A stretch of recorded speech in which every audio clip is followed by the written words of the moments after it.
hatinya ridho, tidak pernah menganggap dirinya lebih baik daripada orang lain, maka ia akan mendatangkan atau ia akan banyak dicintai oleh orang-orang, lebih banyak dicintai oleh saudara-saudaranya. Karena apa? Berkah sifat atau sikap tawadu seseorang. Sebagian ulama yang lainnya berkata, barang siapa yang bersikap tawadu kepada orang lain, maka orang lain akan bersikap tawadu kepadanya.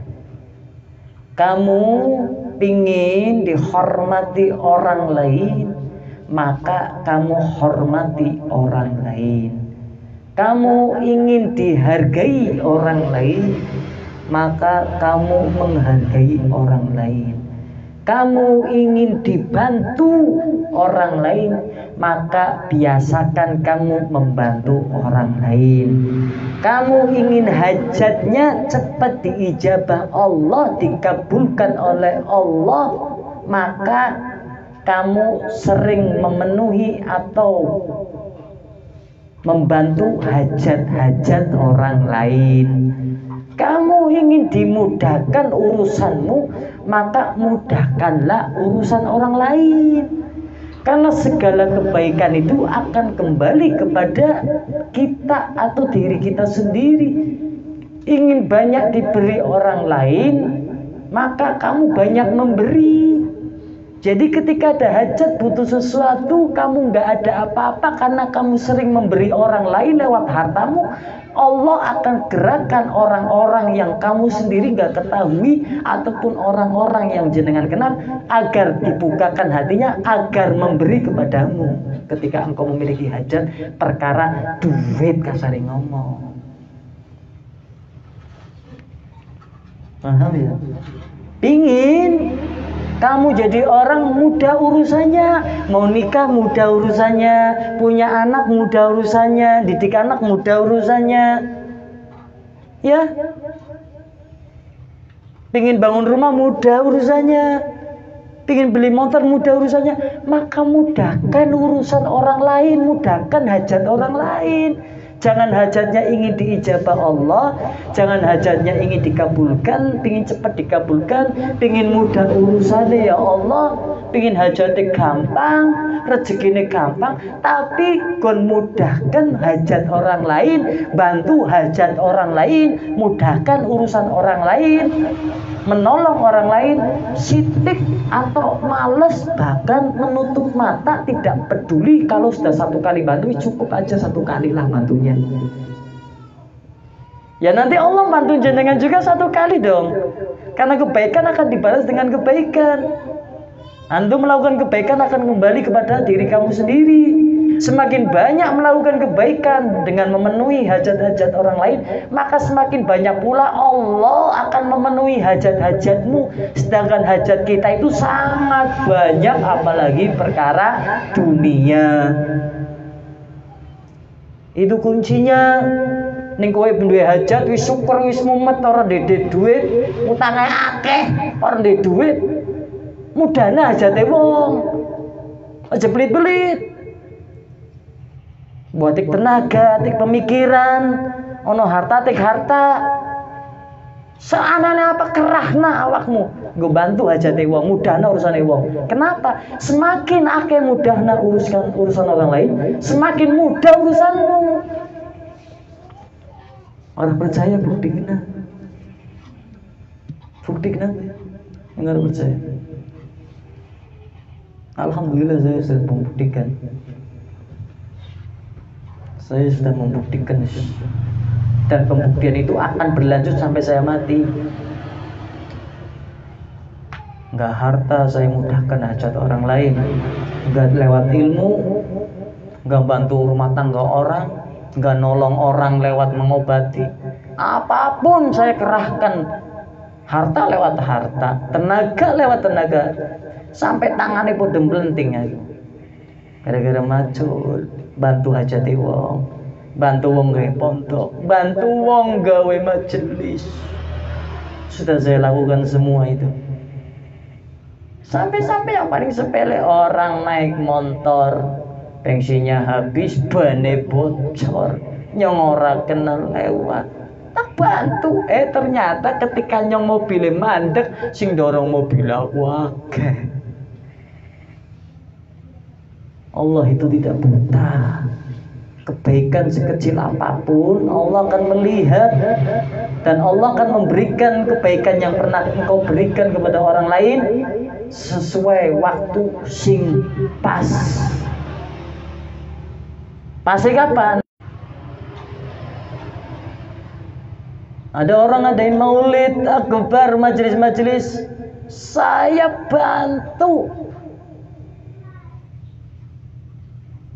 Ya, kamu melihat saya sekarang seperti ini, tidak melihat dulu perjuangan pengorbanan saya dalam membantu hajat-hajat orang lain, baik dengan tenaga saya sendiri, keringat saya sendiri, tidak dibayar tunai oleh Allah.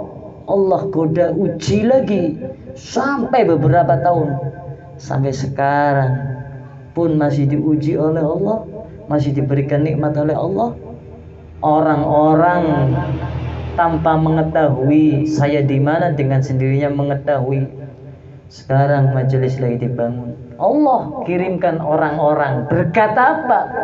Pengorbanan, perjuangan saya dengan harta saya ala kadarnya ya semampu saya, dengan tenaga saya, dengan waktu saya, sibuk apapun saya luangkan untuk mudahkan hajat orang lain, sehingga ketika sekarang saya memiliki hajat, Allah kirimkan orang-orang, walaupun yang dimana orang tersebut tidak pernah duduk dengan saya, tidak belajar dengan saya, bertahun-tahun tidak bertemu dengan saya. Itulah Allah Maha Bisa. Lah, engkau ingin mudah perkara akhirat dunia, perbanyak mudahkan hajat urusan orang lain. Jangan harap ingin mudah urusan dunia akhiratmu, namun engkau sendiri sedikit berjuang dan berkorban. Maka saya selalu mengatakan, semakin ingin cepat diijabah itu hajatmu, urusan dunia, maka jangan pernah itu antum lewatkan dalam membantu hajat orang lain. Ya. Saya ketika membantu orang lain, kok Allah tidak langsung mengabulkan hajat saya? Iya dong, karena Allah tahu waktu yang pas mana untuk kamu. Allah itu tahu waktu yang pas untuk kamu itu mana. Menurut kamu pas, ini waktunya saya sangat pas ya Allah, kenapa saya kok masih susah saja sih, saya sering bantu hajat orang lain. Itu menurut kamu, akal kamu terbatas, otak kamu terbatas. Tapi kekuasaan Allah tidak terbatas. Allah lebih mengetahui, oh ini pasnya nanti ini orang, kan seperti itu. Ya, benar enggak? Iya, seperti itu.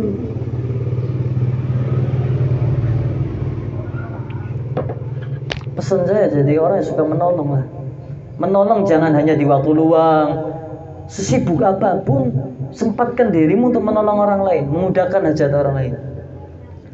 Tidak hanya harus dengan saya, dengan siapapun. Terlebih kepada orang yang dimana orang itu benci sama antum, nggak suka sama kamu, bantu. Maka semakin cepat usul sampai kepada Allah Subhanahu wa taala.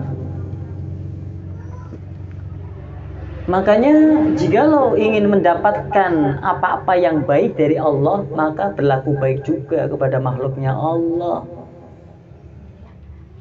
Karena gitu, saya heran orang pengen kaya, pengen muda, rezekinya lancar, ngandelannya sholat-sholat, kok primen sih?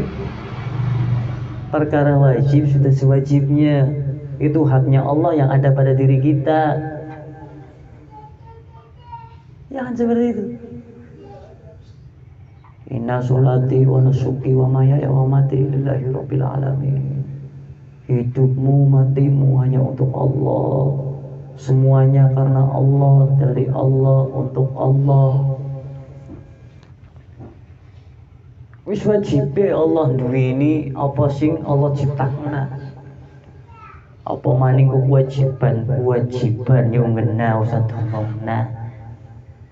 Tapi kewajibanmu karo kanca-kancamu, sedulur-sedulurmu sing muslim kuwi primen. Kayak kuwi ra. Apa maning keluargamu, apa maning para ulama, apa maning para warisane Nabi. Pewaris Nabi, para ulama, para guru-guru, kuwi dipikirna kabeh. Apa maning ngurus agamane Gusti Allah. Sing wajib ta wis jelas wajib, sing liyane kuwi kan akeh. Sing nyangkut karo manusia. Ya, kan gitu. Itu harus dipikirkan itu. Jangan egois jadi orang. Ya. Makanya ulama mengatakan barang siapa yang bersikap tawadu, rendah hati, suka menghargai orang lain, maka orang lain akan bersikap tawadu, rendah hati, menghargai kepadanya. Al-Habib Abdullah Al-Haddad berkata, tanda yang paling kuat yang menunjukkan kesempurnaan akal seseorang adalah pujiannya kepada teman-temannya, dan bukti yang paling kuat atas ketawaduan seseorang adalah kerelaan orang tersebut berada di belakang saat dia berhak untuk berada di depan, dan bukti yang paling kuat atas keikhlasan seseorang adalah ketidakpeduliannya pada kebencian makhluk kepadanya di dalam perkara Allah.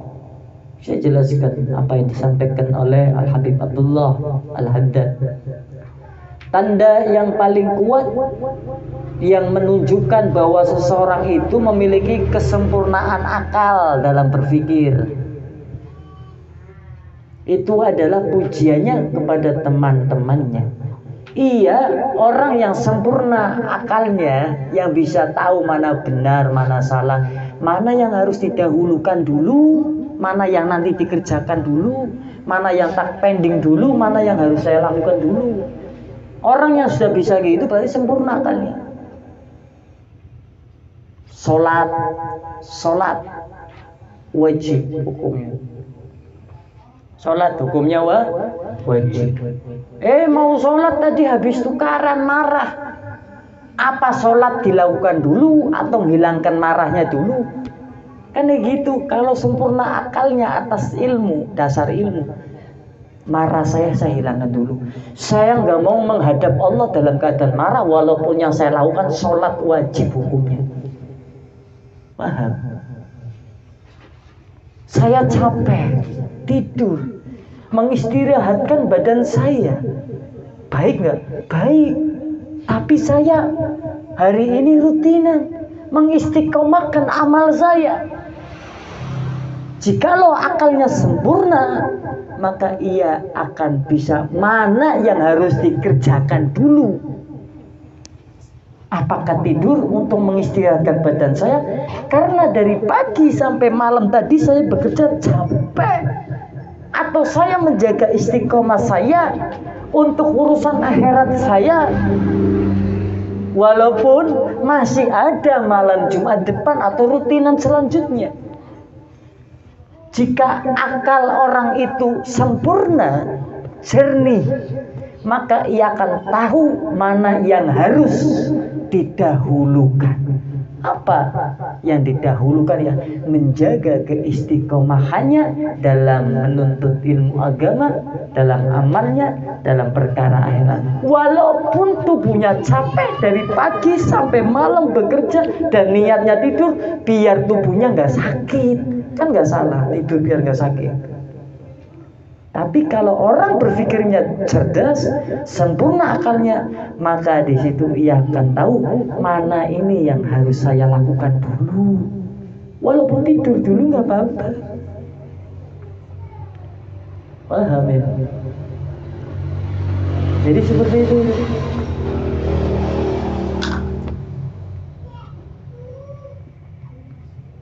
Dan ketika orang itu sempurna akalnya, maka pujiannya kepada teman-temannya pun akan sesuai pada tempat dan porsi yang ia puji. Kata Habib Abdullah bin Alwi Al-Haddad, ini orang pelit kok saya puji sebagai orang dermawan karena ia memberi uang kepada saya pada saat ini. Ini buat jenengan, padahal memberi sama tidaknya, banyak tidaknya, dan ia di golongan orang pelit padahal ia mampu, tapi ia mau memberi. Maka saya bukan memuji, Masya Allah antum jadi orang dermawannya. Orang pelit itu yang bukan sama sekali tidak memberi. Ada orang yang memberi tapi dikatakan pelit. Wong orang yang disebut nama Nabi Muhammad terus nggak menjawab Allahumma sholli alaihi wa alihi. Kowe wong sing pelit apa maning wong sing duwe harta akeh. Nyimpen hartane daripada akeh mewene. Pelit kuwi. Duwe harta meweh karo orane akeh ora mewehe kuwi wong pelit. Ulama mengatakan wong sing disebut namane Nabi Muhammad lantas orang ngomong Allahumma sholli alaihi wa alihi pelit apa maning wong sing duwe harta sing harta mau kading Gusti Allah nang apa akeh ora meweh karo akeh meweh berarti pelit. Paham ya? Lah wong pelit meweh karo orane akeh ora meweh tak ngomong Masya Allah sampai wong dermawan berarti nyong akale ora sempurna. Walaupun ora papa memuji orang lain tapi harus tahu siapa yang dipuji, tempatnya bagaimana, keadaannya seperti apa, porsinya seperti apa. Kalau tidak apa? Dia akan timbul rasa bangga diri. Nyong nanti nih, nyong dipuji karo wong. Habib dermawan. Padahal nyong meweh karo orane akeh ora mewene. Padahal nyong duwe harta dinirisi karo Gusti Allah. Dipuji karo wong. Habib dermawan. Orang pasti muji ini karena sing muji akalnya orang sempurna. Akalnya tidak sempurna bukan ia orang gila. Jadi ia tidak tahu mana yang didahulukan, mana yang dilakukan, apa yang harus dilakukan. Ia nggak tahu kue wong sing akalnya orang sempurna. Dia kayak mikirnya ngomong. Sholat apik, hukumnya wajib, ninggalan sholat dosa. Tapi sholat dalam keadaan marah, ngilang jengkel disit, apa sholat disit? Karena egois. Nah, mengerti primen belajar primen mengerti ilmu itu istiqomah terus-terusan. Jadi ini ilmu kia terung jadi kerungu, ilmu kia terung jadi kerungu. Lah undang primen. Lingku mangate telat primen, sing mau dibahas yo kia orang ngerti kan ewi. Yang tadi dibahas di awal apa? Nggak tahu. Taunya saya berangkat jam 9 sih tadi pas sedih mulai. Kan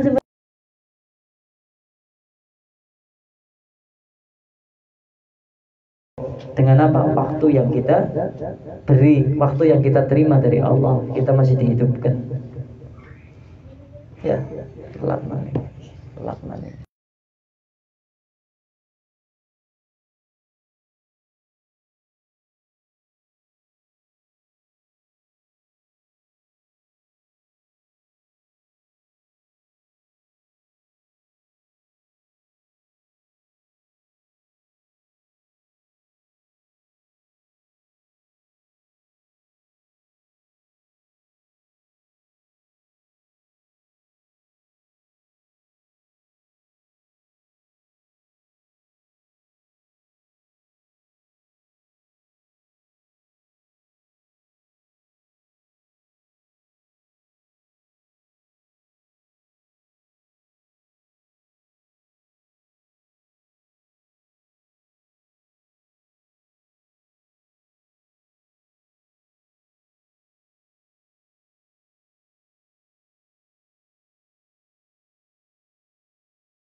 Tidak asal memuji kepada orang lain, maka sempurnakan akalmu.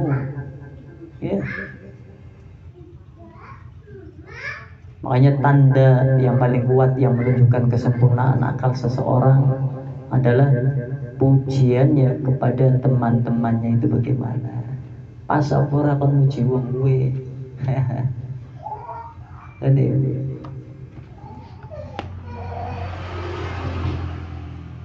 bukti yang paling kuat atas kerendahan hati seseorang atau tawadunya seseorang adalah kerelaan orang tersebut berada di belakang saat dia berhak untuk berada di depan. Tak contohkan saja. Tak contohkan. Contohnya saya saja. Saya saja. Bib tafadhal Bib, duduk di depan. Terus saya duduknya di belakang. Padahal rutinan saya. Bib nyampaikan ilmu Bib. Tapi saya nyampaikan ilmunya nunggu orang itu nyampaikan ilmu. Kan seperti itu. Saya yang di akhir.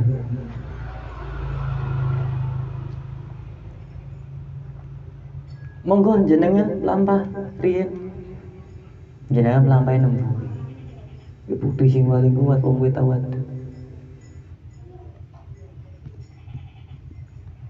Monggo seharian jenengan ora penang lagi rutinan nang ngene tak kon mangan disit Habibie turu mangan. Tapi karena perintah jenengan anut nyong mangan gini. Jenengan bisa lihat tawadu itu bukan orang yang diem mendungkul dasi. Dudu kuwi. Tawadu itu letaknya di hati, bukan orang yang menunduk, ibu-ibu menunduk. Ketemu saya, mas-mas menunduk ketemu saya, itu tawadu, itu rendah hati, bukan itu. Bisa saja hatinya berkata, kepokoh ngarepe dia ini. Nanti orang seperti saya yang tegas keras berarti nggak tawadu. Bukan seperti itu penilaian tawadu. Rutinan. Ayo makan, udah pada makan kita makannya telat, makanya nanti akhirat. Itu bukti yang paling kuat orang-orang yang tawadu itu, yang rendah hati. Ketika ia mampu di depan, diperintah di depan, tapi ia di belakang, memilih untuk di belakang. Itu orang tawadu. Paham? Yang mengatakan siapa? Ini yang menciptakan Ratib Al-Haddad, Wali Kutub. Terus bukti yang paling kuat atas keikhlasan seseorang adalah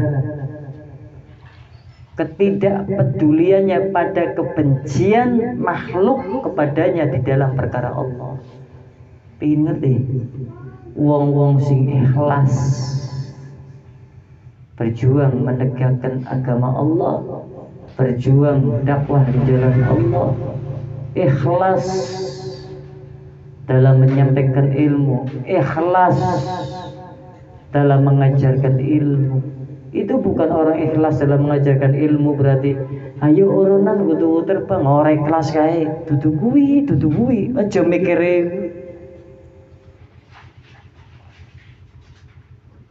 kiai ini ngajar ilmu jadi ikhlas kok urunan tuku lampune mati. Ora ikhlas kae berarti. Bukan itu penilaian ikhlas, bukan seperti itu. Cara menilai orang ikhlas bukan seperti itu. Tapi ketika benar-benar dakwahnya ikhlas karena Allah, menegakkan agamanya ikhlas karena Allah, menyampaikan ilmunya ikhlas karena Allah, maka ia tidak akan peduli jikalau ada orang yang benci kepadanya, selama ia menegakkan perkara-perkara Allah Subhanahu wa ta'ala. Ya. Makanya saya tidak akan pernah punya takut sedikit pun, tidak akan pernah punya takut dibenci kamu semua, ditinggal kamu semua. Tidak punya rasa takut sedikit pun saya. Jikalau saya mengatakan sesuatu yang benar, menegakkan apa-apa perkara-perkara Allah kepada antum, urusan kamu tidak menerima, saya tidak akan memikirkan dalam otak saya sedikit pun.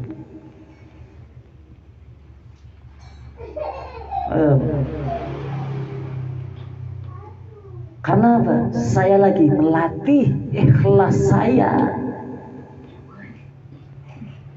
biar saya digolongkan orang-orang yang mukhlisin, wong-wong sing ikhlas besok nyenggone ilmu, bawanya ilmu, menyampaikan ilmu, mengajarkan ilmu kepada antum semua. Enggak ibu-ibu yang sudah sepuh, enggak mbak-mbak yang masih muda, baik yang sudah nikah atau belum, ataupun bapak-bapak yang sudah nikah atau belum. Selama itu benar, saya akan berbicara itu benar. Selama itu salah, saya tidak mikir sebaik apa kamu sama saya, sebanyak apa uang yang kamu telah beri untuk majelis ini. Salah, saya akan berikan nasihat. Dan saya tidak akan pernah takut sedikit pun dibenci kamu, ditinggal kamu gak ngaji di sini.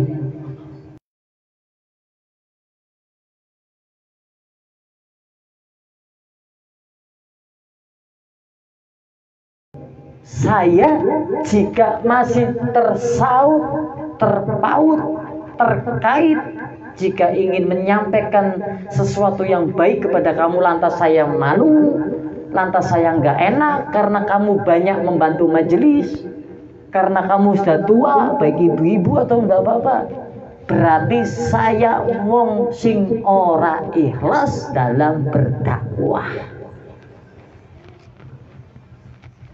Lebih baik saya ditinggal manusia daripada ditinggal Allah, tidak digolongkan orang-orang yang mukhlis.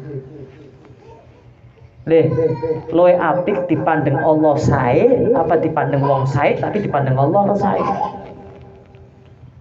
Karena syarat ibadah, syarat amal diterima itu harus ikhlas, kuncinya itu yang pertama. Yang orang pingin dakwah kesel-kesel, orang meriang, orang udan, anak duit, langgat duit, menjaga istiqomah, orang kanggo gara-gara orang wani ngomong sing bener kowe bener, sing salah kowe salah, karena mandeng kowe akeh bantu, mandeng kowe wong tua nyong orang mikiri ning salah yo domong salah, bener domong bener, keliru domong keliru. Paham je? Karena apa? Nyong ora pingin Allah, ora seneng karo nyong, amale nyong ora diterima, sebab syarat amal diterima kuncine siji sing paling utama ikhlas. Nyong lagi belajar dadi wong sing ikhlas. Perkara kowe sengit karo aku karena aku ngelingna kowe, ganyami kowe, tapi atas dasar ilmu kebenaran, aku orang duwe pikiran sidik pun nang utek aku rasa wedi kowe bakalan lunga di majelis ini. Karena apa? Allah itu memiliki apa? Memiliki makhluknya. Siapa? Semuanya, terutama manusia. Mati satu, tumbuh 1000. Paham ya? Cukuplah Allah, cukuplah Allah sebagai penolong saya, dan cukuplah segala harapan saya, keinginan saya gantungkan kepada Allah Subhanahu wa Ta'ala, bukan menggantungkan harapan saya kepada antum-antum semua yang di sini. Ya, jadi seperti itu. Itu susah, tapi harus dicoba. Saya terkadang ketika ada kesalahan pada ibu-ibu, mas-mas, lidah ini terasa kaku ingin memberikan nasihat secara langsung. Karena apa? Kamu ibu-ibu, mas-mas sudah bantu secara harta, secara tenaga, secara waktu, bantu berdirinya majelis ini. Lidah saya mau ingatkan kesalahan, kekeliruan, kekurangan kamu, lidah saya atas dasar setan yang ada dalam diri saya mengkakukan lidah saya agar saya tidak ingin menasihati kamu. Ning salah, ning keliru, ning belinger. Nafsu saya sudah dia kan sering bantu, dia kan sering ikut andil di majelis ini, dia kan orang tua, dia kan ustadz belajar di sini. Nanti kalau ditinggal bagaimana? Nanti kalau keluar marah bagaimana? Nanti kalau dia benci sama jenengan terus ngajak orang buat benci jenengan bagaimana? Jenengan kan dakwah. Setan yang ada dalam diri saya seperti itu. Tipu daya setan yang ada dalam diri saya seperti itu. Sudah bisa. Gak usah dikasih tahu. Nanti orangnya malu. Nanti gak hadir majelis lagi. Sudah gak usah dikasih tahu. Dia kan lebih tua dari kamu. Jarak umurnya sampai puluhan tahun ibu-ibu. Dia kan pengalamannya lebih banyak dari kamu. Gak usah dikasih tahu aja. Nanti takutnya dia benci sama kamu. Kalau benci namanya orang tua nanti ngajak-ngajak biar orang yang dibenci semakin banyak yang membencinya. Setan itu yang ada dalam diri saya berkata seperti itu sama saya. Berkata seperti itu sama saya. Agar saya ketika ada sing keblinger, wong sing ngaji nang ngene, ana sing kurang pas, ana sing salah. Nyong ilate kaku apa ngomong, godaane nang ati wis aja ngomong bae men. Seakan-akan gak ada apa-apa saja udah. Tapi karena saya selalu menggantungkan apa-apa kepada Allah, Allah berikan isyarat untuk saya. Dengan apa?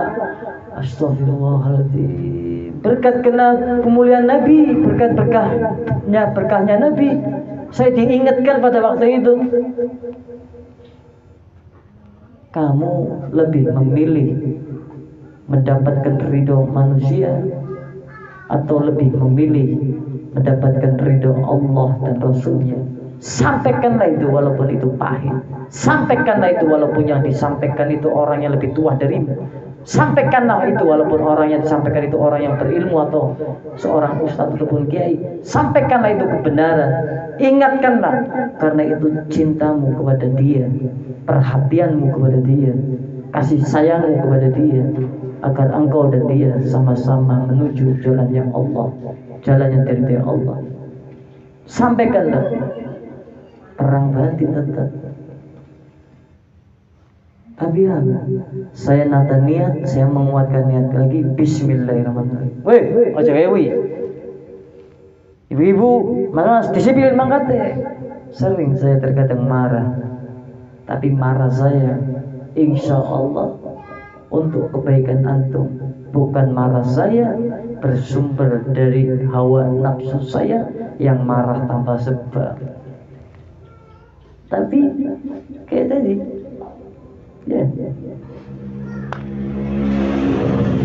Karena saya manusia, saya punya batin perang, gejolak batin kadang seperti itu loh saya. Serius, saya sering gejolak batin di dalam batin saya seperti itu. Ngobrol sendiri dengan akal saya, ngobrol sendiri dengan hati saya. Ya kayak kamu kan pernah seperti itu pasti kan, gitu. Ngobrol dek orang awake dewek ya. Ki primen anaknya nyong. Ki primen ya masa depan aku. Ya kayak saya, sama seperti itu. Saya kan punya rasa nggak enak. Sama kayak kamu. Tapi saya berusaha belajar menyempurnakan akal saya agar saya tahu ini pas nggak dilakukan, mana yang harus dijalankan didahulukan. Orang ngewek toh, judulnya apik toh. Banyak ini di sini seperti itu. Ya.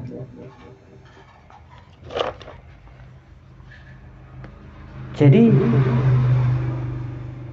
tanda dan bukti yang paling kuat jika seseorang itu ikhlas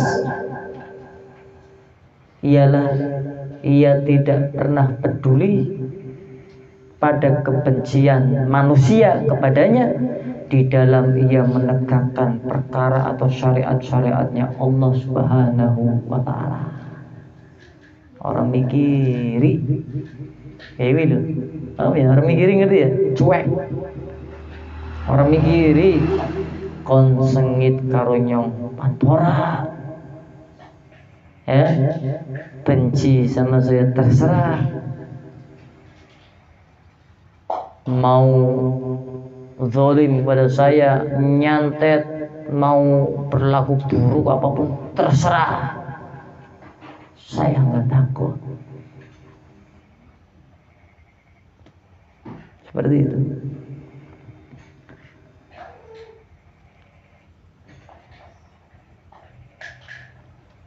Ibnu Mubarak berkata, bersikap sombong kepada orang kaya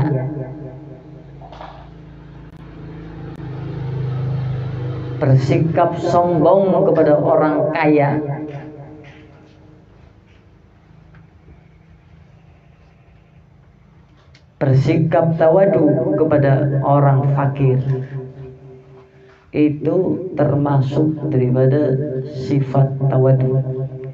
Nah, perlu diingat itu. Kamu sombong sama orang kaya, itu dikatakan kamu lagi rendah hati, tawadu sama orang kaya.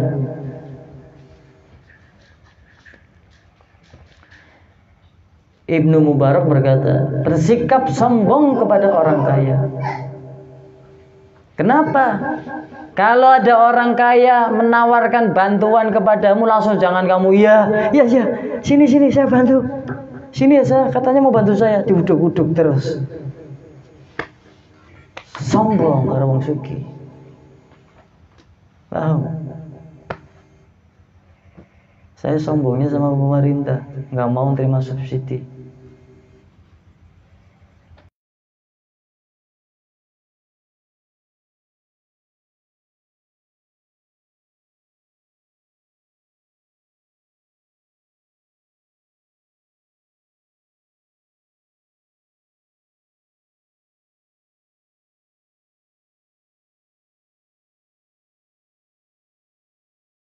Sikap tawadu kepada orang fakir itu termasuk dari sifat tawadu. Jadi kalau kamu sombong kepada orang yang kaya lebih dari kamu sombong. Kamu harus mengakui dia kaya, tapi kamu jangan lagi-lagi minta sama orang kaya, minta bantuan sama orang kaya, minta bantuan sama orang kaya. Tandanya kamu menghinakan diri kamu sendiri. Padahal yang kaya selain Allah itu miskin. Wah, orang kaya. Teman saya kaya. Yang ngaji di sini ada yang kaya, saya lagi minta tolong. Tolong dong. Kamu kan kaya. Hina saya. Makanya saya bukan jual mahal. Ada orang beri tanah, ditolak. Habib ada yang mau beri tanah, Ibu kok ditolak malah dibeli. Iya, saya jaga. Kenapa jaga? Ini sifat tawadu saya. Karena sombong.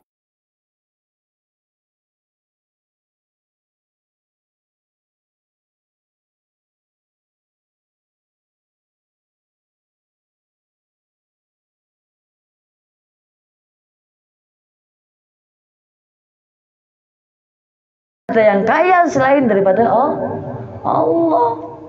Karung kaya. Ngongkon sing nyongon suki ada. Siap. Tidak kaya siap.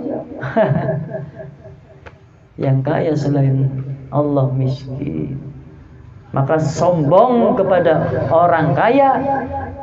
Dan ketika kamu tawadu, rendah hati, rendah diri kepada orang miskin, itu termasuk daripada sifat tawadu. Contohnya apa? Kamu padahal kaya, tapi di hadapan orang miskin seakan-akan kamu sama kedudukannya. Itu kamu tawadu. Paham? Kamu kerja, teman kamu nganggur, tapi seakan-akan kamu kayak orang nganggur. Ditanya, kamu kerjanya apa?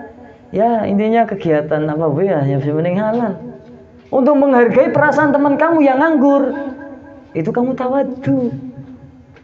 Kamu sombong sama orang kaya, maka kamu dikatakan tawadu. Tapi kamu jangan merendahkan diri di depan orang kaya. Tolong Pak, nyong lagi butuh duit ya, punya utang. Jelek aja gitu. Saya ini kalau nggak mengamalkan sikap tawadu nih, ngapunten, namanya orang kan pasti punya teman kaya, punya orang kenalan kaya ataupun miskin kan, ataupun biasa. Banyak sekali orang yang membantu saya, tapi saya lihat dulu siapa orangnya, paham? Ada orang yang mau ngasih mobil sama saya, Gres. Kamu belum tentu orang ngasih mobil sama saya. Mobilnya suruh taruh di majelis. Ini Bib, buat kegiatan majelis. Enggak saya ambil. Ya, jamaah sini saya tahu lah siapa. Bukan orang sini tapi ya, dan bukan jamaah sini. Ya, holek yang ngerti holek, tenggane holek. Dudunya langi, dinai. Mobilnya Gres, regane ratusan juta. Ono kowe ngono kowe ewi. Alah, mumet ndase kon. Apanya langsung terima? Saya tidak. Lihat dulu. Kan seperti itu. Iya kan? Karena apa? Bukan saya nggak butuh, saya butuh. Tapi apa? Saya lagi mengamalkan, menjaga sifat atau sikap rendah hati saya di hadapan Allah Subhanahu wa ta'ala. Lawan daripada sifat sombong apa? Coba saya mau tanya. Untuk melawan sifat sombong harus punya sifat apa? Tawadu kan? Lah kalau kamu saya punya sifat sombong, berarti kamu anak keturunan iblis. Orang mungkin wong ora sombong, orang mungkin wong kuwi tawadu ning duwe sifat sombong. Berarti orang tawadu itu orang tawadu pasti tidak akan pernah memiliki sifat sombong yang diwariskan iblis laknatullah alaih. Tapi ning wong sombong ora bakalan duwe sifat rendah hati. Lah nyong kenapa sampai mobil weredano? Bukannya nyong ora butuh. Karena apa? Nyong wedi sombong. Ning sombong pasti neraka. Warisi sifat iblis sih. Ning sombong berarti kan duwe sifat rendah hati nah depan Gusti Allah. Makanya Ibnu Mubarak mengatakan bersikap sombong kepada orang kaya dan bersikap rendah hati atau tawadu kepada orang miskin itu termasuk dari sifat tawadu. Terus, fahimtum? Al-Habib Abdullah Al-Haddad berkata,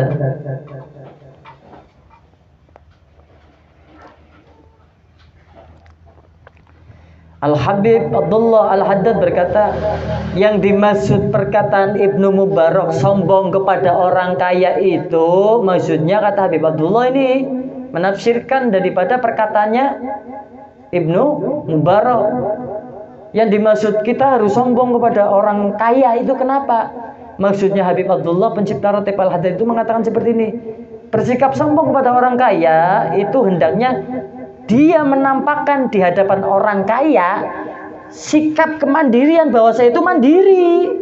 Bukan saya miskin berarti saya meminta-minta. Mudah menerima bantuan orang lain.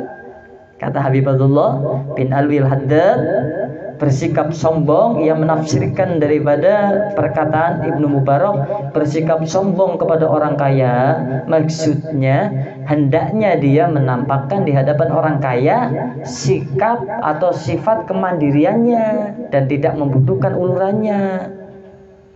Bukan maksudnya dia melihat dirinya lebih baik dari mereka zahir maupun batin. Itu salah. Nyong luwih apik kating wong sugih kae makanya sombong.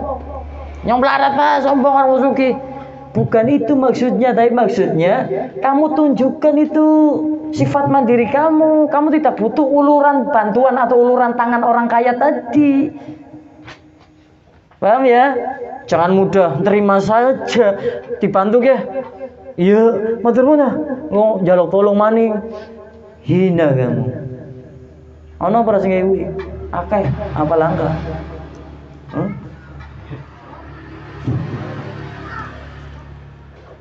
Jadi kita di hadapan orang kaya sombongnya dengan cara menunjukkan bahwa kita itu mandiri. Kita bisa usaha sendiri, mandiri. Dan kita tidak membutuhkan uluran tangan orang kaya tersebut. Itu sombongnya dianggap baik oleh Allah karena kita ternyata tawadu di hadapan Allah. Jangan kita berpikirnya sombong kepada orang kaya berarti melihat diri kita lebih baik daripada zahir ataupun batin mereka orang kaya. Salah itu. Ya. Karena kalau kita seperti itu, ya, kita sombong di hadapan orang kaya, kita tawadu, rendah hati, rendah diri di hadapan orang miskin atau fakir, maka itu sifat-sifat mulia di hadapan Allah, bukan di sisi manusia tapi di sisi Allah. Mulianya di sisi Allah. Karena yang menghilangkan sifat sombong ialah dengan tawadu, dengan rendah diri, rendah hati. Insyaallah manfaat itu bab tentang sombong. Tawaddu, sombong itu boleh tapi dengan orang kaya. Wong kaya ya disombongi, nganggep dewek bae karo wong kaya, nyong mampu tanpa bantuan sampean. Tanpa uluran bantuan sampean nyong mampu. Itulah kita menjaga seperti itu, dan kita insya Allah terhindar daripada sifat sombong. Jadikan hamba-hamba Allah yang tawadu, yang rendah diri, rendah hati, dan dijadikan orang yang selalu berhati-hati ya dalam menjalankan amal, terlebih niat. Jangan sampai amal kita tertolak karena ketidakikhlasan amal kita, dan kita tidak tahu bahwa kita sebenarnya enggak ikhlas karena Allah melakukan amal. Maka syarat yang paling kuat, orang ikhlas yang paling kuat ialah mereka yang tidak peduli dibenci oleh manusia selama ia melakukan kebenaran, kebaikan, dan menegakkan perkara-perkara Allah Subhanahu wa ta'ala. Jadi saya tahu jenengan ikhlas apa enggak, jenengan juga tahu saya ikhlas atau tidak. Wallahu a'lam bishawab. Wabillahi taufiq wal hidayah. Assalamualaikum warahmatullahi wabarakatuh.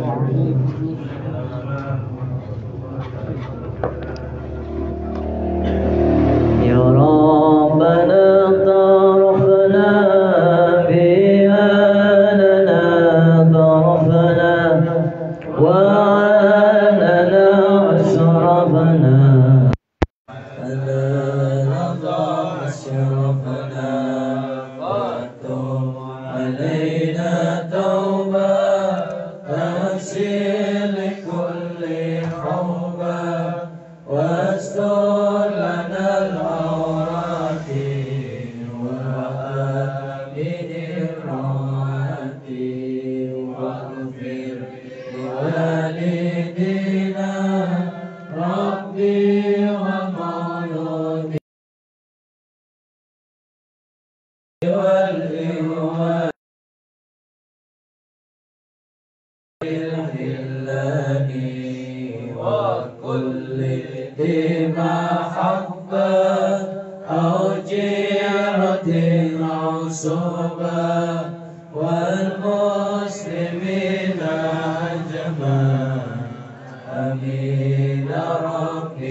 Mustafa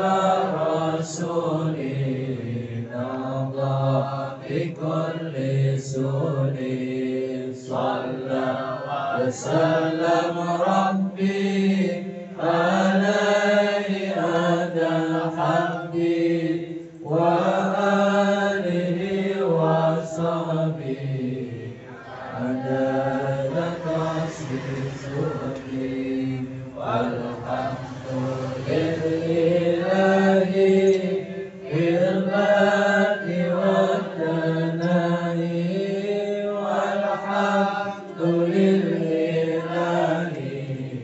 بالباء والثناء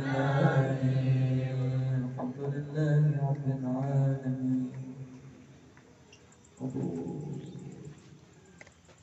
Alhamdulillah ya, bangunan majelis taklim Al-Anwarul